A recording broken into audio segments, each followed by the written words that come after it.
이따금 쓰레기 없이 산다는 뜻의 제로 웨이스트가 킴포크 스타일로 여유로워 보여 돈 있는 사람들이나 한다는 오해를 산다. 그렇지 않다. 생활비를 주고 싶으면 바로 뛰어드시라. 나는 쓰레기 없이 산다의 저자도 제로 웨이스트를 실천하는 사람들도 생활비가 약 40%나 줄었다고 고백한다. 프랑스의 한 가족은 그 비결로 무조건 사야 했던 전과 달리 필요한 것들을 직접 만들고 뭔가를 사기 전에 정말 필요한지 자문하면서 의식 있는 소비를 한 습관 덕이라고 말한다. 허례허식을 줄이고 가격이 저렴한 중고 물품을 구입하고 서로 물건을 공유하거나 돌렸으면 절로 생활비가 줄어든다.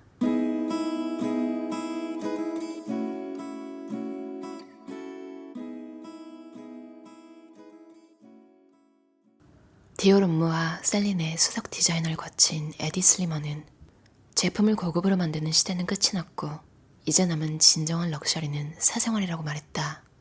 대량 생산된 물건과 남들 취향을 따르는 유행으로 사생활을 채울 필요는 없다. 지금처럼 물건이 넘치는 시대에는 직접 만들거나 조금이라도 다르게 매만진 물건, 사연이 담긴 물건이 진정한 럭셔리가 된다. 플라스틱으로 쌓아올린 무한한 경제성장 덕분에 역설적으로 물질과 상관없는 럭셔리한 사생활이 가능해졌다. 이 풍요로운 시대에는 오히려 쓸모없는 물건을 너무 많이 소유해서 탈이다. 얼마 전 명절에 만난 친척 언니는 시어머니의 물건 쌓아놓는 병 때문에 못 살겠다고 아우성이었다. 친정엄마가 돌아가신 후 덤프트럭 몇 대분을 내다버렸는데 그보다 심하다며 집에 있는 냉장고 5대를 보여줬다. 그중 4대는 이미 고장나 신발부터 썩은 김치까지 지하실 창고처럼 물건이 그득 들어차 있었다. 언젠가 고쳐 쓴다거나 이래저래 필요하다니 처분할 수도 없는 노릇이었다. 물건을 절대 못 버리고 쟁여두는 증상을 저장강박 증후군이라고 한다. 그런 사람들을 호도라고 하는데 심하면 심리상담과 약물 치료를 받아야 할 병이다. 이를 예방하려면 정리의 달인 곤도마리의 따끔한 충고를 기억하는 것이 좋겠다. 물건을 만졌을 때 더 이상 설레지 않으면 버리세요. 고인물에 덕광이가 내려앉듯 지구에 쌓이는 플라스틱 더미를 볼 때마다 덜컥 무섭다. 우리 사회가 너무 많은 플라스틱 물건을 지구에 쌓아놓는 저장강박 증후군에 걸린 것만 같다. 그러나 호더가 집에서 트럭으로 내다버리는 쓰레기와 달리 지구에 쌓인 플라스틱은 처분할 곳이 없다. 2018년 내셔널 지오그래픽은 지구냐 플라스틱이냐 라는 카피와 함께 해수면 위로 솟은 빙하를 비닐봉지로 표현했다. 비닐봉지를 비스듬히 뒤집어 놓으면 언뜻 녹아내리는 빙하처럼 보인다. 대체 비닐봉지가 굶주린 북극곰이나 펭귄도 아닌데 빙하와 무슨 상관일까? 땅속에 묻힌 석유를 꺼내 사용하는 과정에서 탄소가 뿜어져 나온다. 석유로 만든 플라스틱도 마찬가지다. 플라스틱에서 배출된 탄소는 공기 중 산소와 결합해 이산화탄소가 되어 기후변화를 일으키는 데 기여한다. 더구나 플라스틱이 자외선을 받아 삭으면 이산화탄소보다 훨씬 강력한 온실가스인 메탄이 나오기도 한다. 이처럼 플라스틱과 기후변화는 화석연료란 몸체에 달린 샴 쌍둥이 같은 존재다. 한 사람이 1년간 사용한 비닐봉지에서 54.1kg의 온실가스가 발생한다고 하니 엄청난 양 아닌가? 기후변화를 멈추기 위해서라도 불필요한 플라스틱 물건을 지구에 쌓아두는 호더짓은 그만둬야 한다.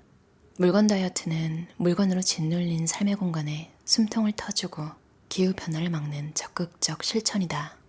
지구에게도 지금 당장 심플라이프가 필요하다. 우리 모두 갑자기 극적으로 인생을 리셋할 순 없다. 가능하다면 그렇게 하면 된다.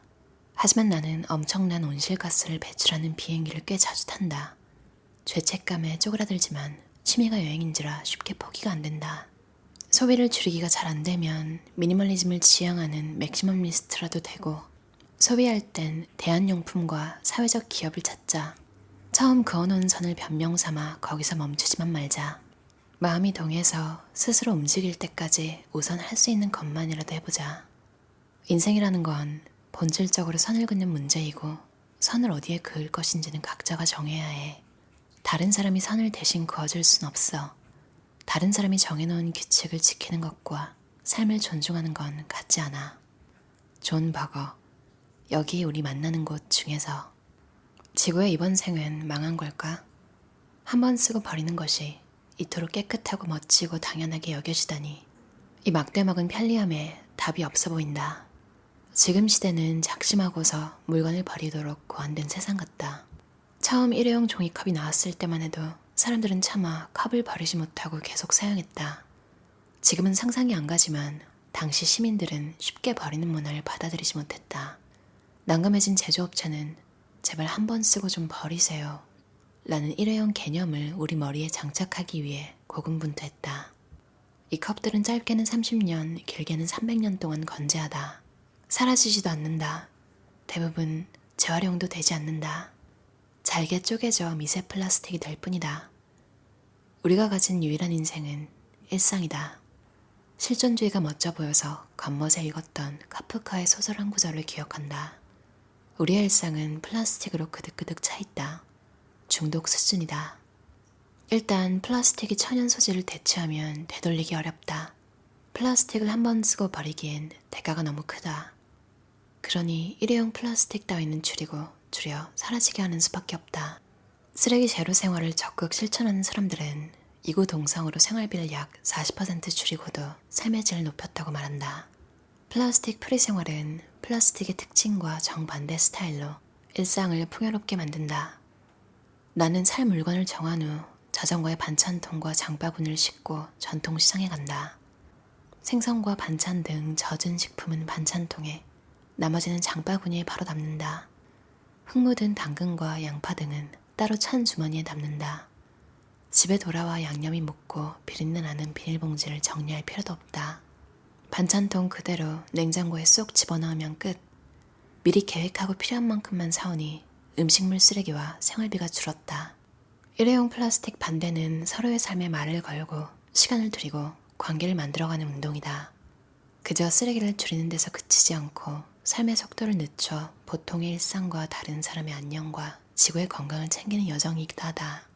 근본적으로는 빨리빨리와 효율성에 잠식된 우리 사회의 시간을 늦추고 다른 삶의 방식이 가능한 사회를 요구하며 따르고 싶은 라이프 스타일을 보여준다. 이제 우리는 다른 삶의 방식과 속도를 원한다. 그리고 그 길은 세상의 어떤 물건도 어느 누구도 쓰레기로 취급하지 않는 삶에 있다.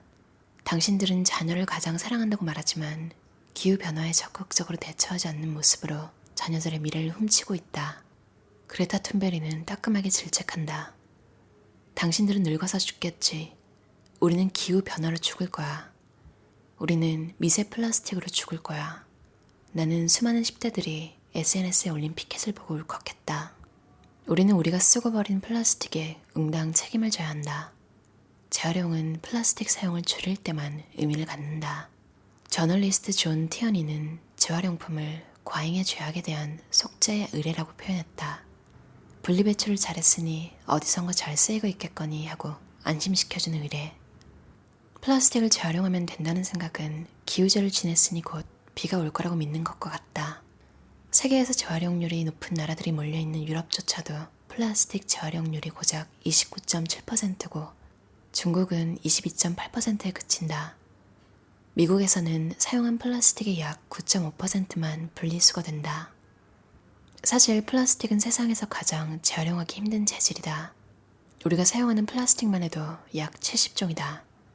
그에 비하면 유리나 알루미늄이나 캔은 얼마나 심플한가. 무색, 갈색, 녹색으로 색깔만 맞춰서 분리수거하면 재활용이 된다. 플라스틱은 생산 단계에서부터 재활용은 나몰라라 하고 만들어진 물건이 많다. 사실 미세 플라스틱 문제는 1970년 초부터 학계에 보고됐지만 별 관심을 끌지 못했다. 바다는 드넓고 미세 플라스틱은 머리카락보다 얇으니 자연적으로 해결될 거라고 넘겼기 때문이다. 요즘 들어 미세 플라스틱에 격한 관심이 쏠린 이유는 우리 위장을 가격했기 때문이다. 이제 우리는 미세 플라스틱을 섭취하고 호흡으로 들이마신다. 일주일 동안 신용카드 한 장 무게 5g만큼 미세 플라스틱을 먹는다. 누구도 미세 플라스틱을 먹고 싶진 않지만 지금처럼 플라스틱을 마구 써버리면 대가를 치러야 한다. 미세 플라스틱을 원치 않는다면, 특히 아이들에게 미세 플라스틱 밥상을 넘기고 싶지 않다면 할 일은 하나뿐이다. 일회용 플라스틱은 이제 그만. 어떠셨나요? 고금속 저자의 우린 일회용이 아니니까 쓰레기 사회에서 살아남는 플라스틱 프리 실천법. 도서출판 슬로비 출판사에서 나왔고요. 제로 웨이스트에 관심 많으신 분들은 아마 읽으면 되게 막 힘이 나실 것 같아요. 이것도 약간 채식이랑 비슷한 것 같아요. 회사를 다니고 있으신 분들, 약간 사람을 많이 만나야 되는 직업이신 분들은 이렇게 생활했을 때, 그러니까 컵을 들고 다닌다거나 하면 되게 좋은 의도잖아요. 그러니까 환경을 생각하는 일인데 좋든 나쁘든 꼭 한마디씩 듣게 되잖아요. 컵 들고 다니세요? 뭐 이런, 뭐지, 칭찬이야 뭐야, 뭐 이상한, 좀 기분 이상하게 하는 말 있잖아요. 그러니까 그 사람도 불편한 거죠. 자기랑 다르게 행동하는 사람이 앞에 있는 게 불편한 거죠. 왜냐면 이 사람은 옳은 일을 하고 있는데 자기는 지금 플라스틱 컵을 그대로 받아서 막 쓰잖아요, 계속. 그 죄책감, 이런 걸 불러일으키는 감정 때문에 좀 부정적으로 되는 것 같아요. 반면에 그냥 또 진짜 대단하다. 그러니까 나는 나 너는 너가 잘 되시는 분들은 얘가 이렇게 행동하잖아. 나도 다음번에는 컵을 들고 다녀봐야겠다. 그렇게 좋게 되시는 분들도 있고요. 호주에서 제일 신기했던 거는 회사에 아침에 저는 안 가거든요. 근데 동료들이 커피 사러 그 개인용 컵을 들고 우르르 막 내려가는, 그게 너무 당연시돼 있는, 그러니까 개인용 컵이 다 있거든요. 한국에서도 텀블러 많이 지금은 사용하시겠죠? 근데 제가 한국에 있을 때는 다들 그냥 맨몸으로 내려가서 종이에다가 아니면 플라스틱에다가 받아서 테이크아웃을 했던 것 같아요. 10대들이 이제 환경 문제에 더 민감한 게 진짜로 그들한테는 닥쳐올 미래잖아요. 그러니까 그 시기에 살아야 되는데 이게 생존의 문제로 다가온 거죠. 10년, 20년 전만 해도 지금 나오는 환경 문제에 대한 얘기를 사람들한테 하면 루머 아니냐고 사람들이 그렇게 생각했던 기억이 나요. 이것도 미니멀리즘처럼 평소에 생각을 하고 있으면 하나라도 덜 쓰게 되는 것 같아요. 그러니까 오늘 내가 우연히 누가 나한테 뭘 사줬는데 그게 플라스틱으로 돼 있었어. 어떡하지? 오늘 플라스틱을 써버렸네. 이렇게 막 너무 막 자책하고 이러지 말고 그런 날이 있을 수도 있잖아요. 아니면 컵을 깜빡하고 안 들고 온 날이 있을 수도 있고, 그 막 회사에서 뭔가 누가 막 단체로 먹을 걸 준비하고 있는데 플라스틱 접시에 막 준비하고 있으면 거기다 가가지고 왜 플라스틱 쓰세요? 이러면서 막 분란 일으키기도 좀 그렇잖아요. 저는 역시나 이것도 좀 혼자 조용히 하는 걸 선호하는데요.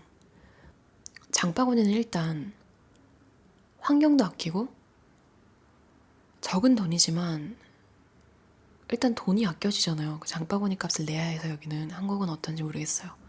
15센트 이 정도긴 한데 100원, 한 150원? 근데 이것도 사실 아니 집으로 이걸 들고 가는데 150원 뭐 이 정도 내야 된단 말이야? 이런 생각이 들기도 하고, 그리고 또 굳이 그 150원, 200원을 주고 내가 얻은 게 쓰레기잖아요. 비닐봉지잖아요. 그러면 그 환경에 좋지도 않은, 그러니까 내가 뭔가 이득을 얻는 게 아닌 죄책감만 더 받게 되는 그런 거라서 제일 쉬운 건 일단 장바구니부터 사용하는 게 최고인 것 같아요. 그러니까 장바구니라는 게 뭐 바구니라는 말이 되게 부담스러워서 그렇지 뭐 되게 막 크고 그럴 필요는 없잖아요. 막 그물로 꼭 돼 있어야 되고 이런 게 아니라 그냥 작게 접어서 가방에 넣어지는, 그러니까 내가 별로 신경 안 써도 되는 정도 사이즈를 가방에 넣어두면 뭐 이제 집에 가는 길에 장 볼 때나 이럴 때 딱 꺼내서 한 번에 다 넣고 가면 이제 돈도 아끼고 기분도 좋고 그리고 더 튼튼하잖아요. 그래서 더 안심이 되기도 하는 것 같아요. 그럼 오늘도 들어주셔서 감사합니다.